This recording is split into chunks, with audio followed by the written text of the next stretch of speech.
রাজ্যের আইন শৃঙ্খলা বিগত বাম আমলের চেয়ে খুব ভালো অবস্থানে আছে। দেশের 28টি রাজ্যের মধ্যে 2 বছর আগে আইন শৃঙ্খলার দিক দিয়ে পঞ্চম স্থানে ছিল, 2024 সালে তৃতীয় স্থান দখল করেছে বক্তা রাজ্যের মুখ্যমন্ত্রী অধ্যাপক ডক্টর মানিক সাহা।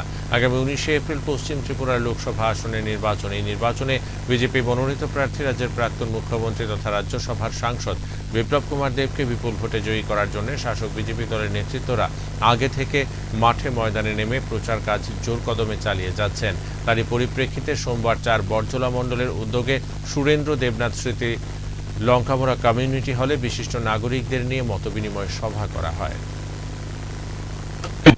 সবাই ভালো থাকুন আজকে, এবং হোলির জন্য সবাইকে আমি শুভেচ্ছা জানাবো। হ্যাপি হোলি।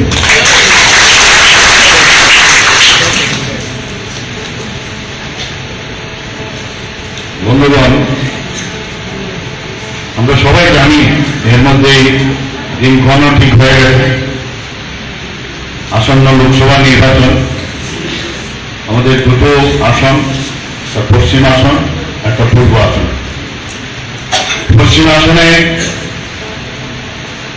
আমাদের ভারতীয় জনতা পার্টির যিনি মনোনীত প্রার্থী, সবার পরিচিত মুখ প্রাক্তন মুখ্যমন্ত্রী এবং আমাদের রাজ্যসভার সদস্য শ্রী বিপ্লব কুমার দেব, এবং পূর্ব আসনে দাঁড়িয়েছেন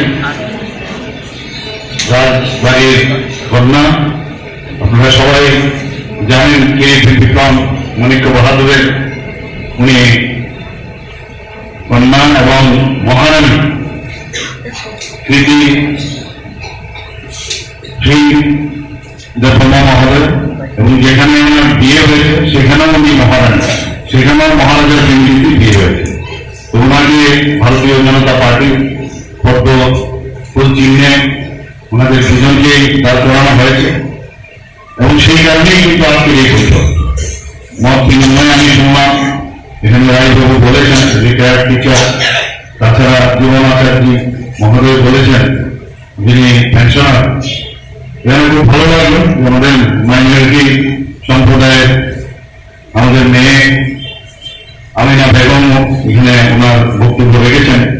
তাছাড়া বাংলাদেশের পক্ষ থেকে এখানে বক্তব্য রেখেছেন শ্রী তপন দেবনাথ মহোদয়।